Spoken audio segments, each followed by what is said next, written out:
One of the most important principles in the psychology of reasoning is called motivated reasoning. So there's a general principle, as William James put it, thinking is for doing. We don't just think to find the truth unless that's what we're trying to do specifically. In general, we think to get something done, and that thing is usually social. That is, we're always concerned to look good in the eyes of others. We're always concerned to help our team win and to make it clear that we're on our team's side and we're against the other side. And you can get in real trouble if people suspect that you're not loyal to your team. So our thinking is extremely motivated by self-interest, reputational concern, and partisan or tribal or other group identities.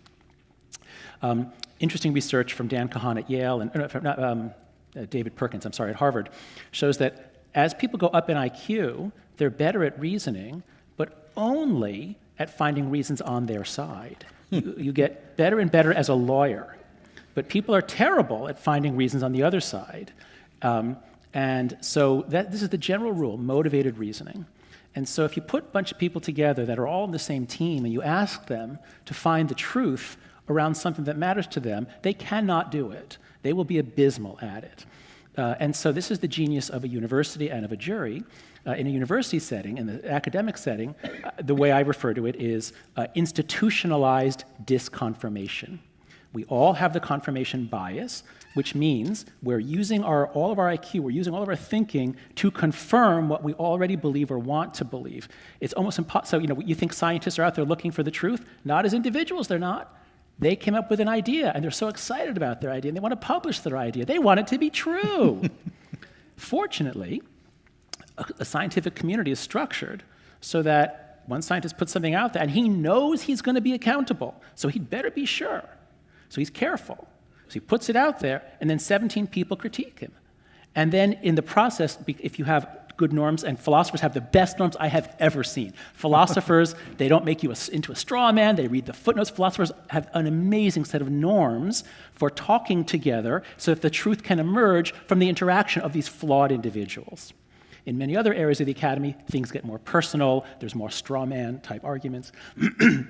So once you see that as individuals, we're all really kind of stupid, but if you put us together in the right way so that we all are guaranteed institutional disconfirmation because of the institutional setting, and that could be a jury too, then something amazing happens, which is that all of our confirmation biases cancel each other out. And the group is actually brilliant.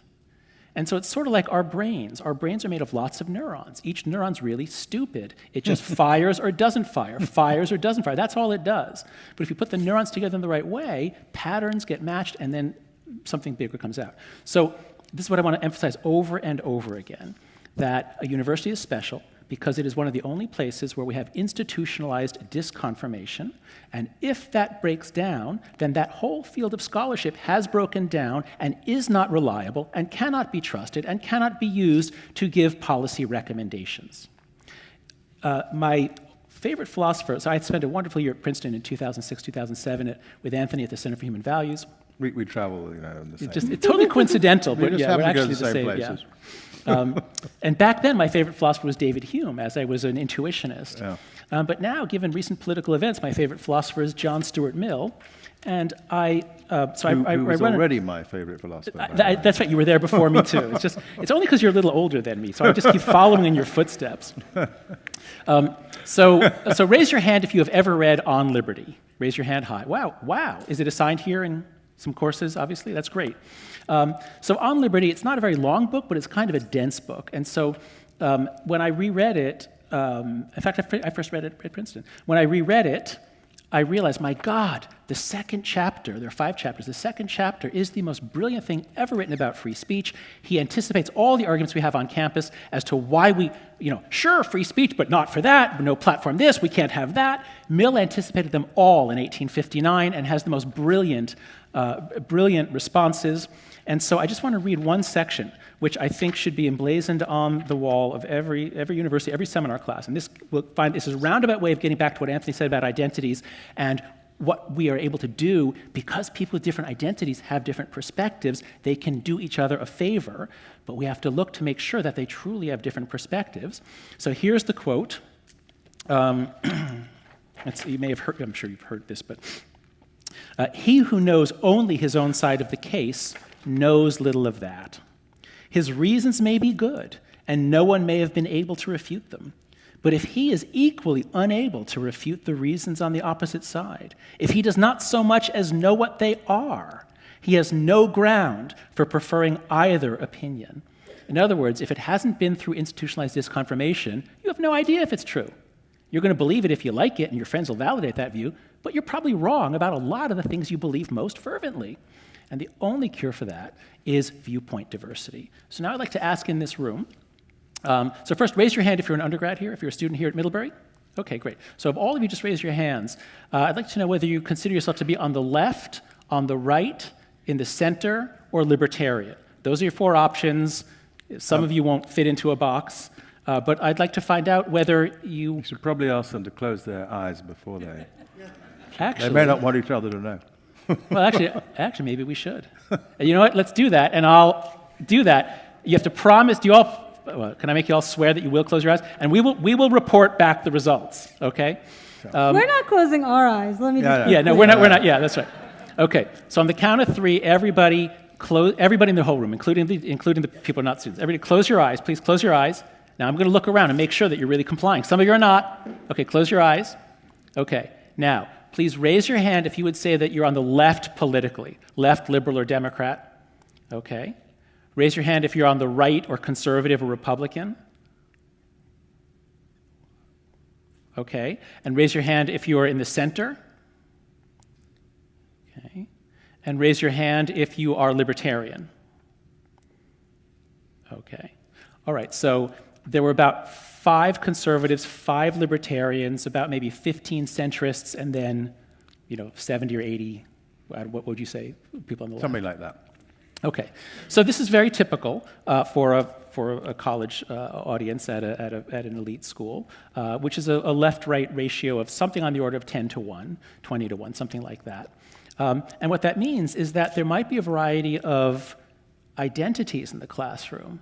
But if you're talking about anything that's politically valenced, the odds are that there are between 0 and 2 people who hold a different view, and that they're not going to say anything because they're intimidated. I hear this over and over again, and surveys show it too.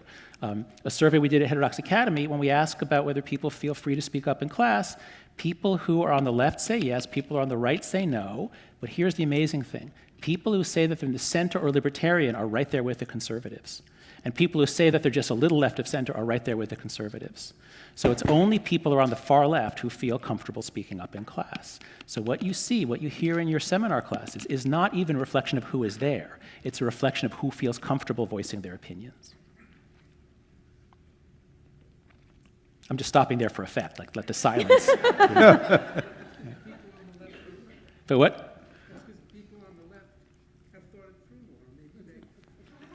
People, perfect. So, Exhibit A. We'll get to that. We'll get to that in the Q. We'll get to that in the Q&A. He was planted just to make your point for you. Thank you. Thank you very much. Yeah. But I mean, it's a genuine problem, right? Because and it isn't. It isn't the same problem everywhere. I mean, there are other. This is just one of the countries in the world. At a big state school, it's not like this. Right. But at a small college in New England, this is very typical. Yeah. it's not like this at the U.S. Naval Academy, The where US I Naval visited Academy, recently, yes. where they're very free-flowing political conversation in class. Yes, and where probably the balance is the other way. No, The balance is quite, it's actually 50-50. It's fairly never- even. Yeah. Really. When I speak at conservative places, it's like 60 or it's like maybe 2 to 1, 3 to 1. Yeah. But the military is not anything like the mirror image of an Ivy League or small college. No, it's not.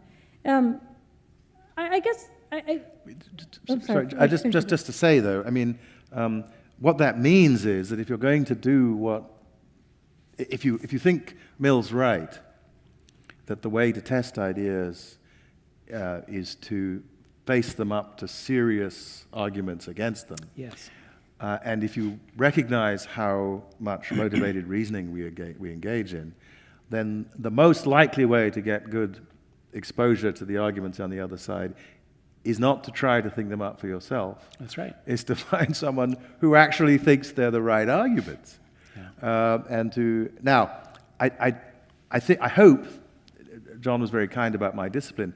I hope that in our discipline we do try to train people to think about, well, if you write a paper and all the arguments are on the side of the thesis, that's a bad paper, right? You've got to have thought about. And if you can't find somebody out there who's got arguments against it because you're working on something new and interesting, then you've got to make them up for yourself. It's very hard. And that's hard. And it's hard, especially when it's about one of these tribal things. It may be a bit easier if it's about string theory or Although I'm told that can get tribal too. So we're focused on the left-right divide, but in many academic disciplines, devotees of one theorist are it's the same psychology of tribalism. It can get nasty. It's true.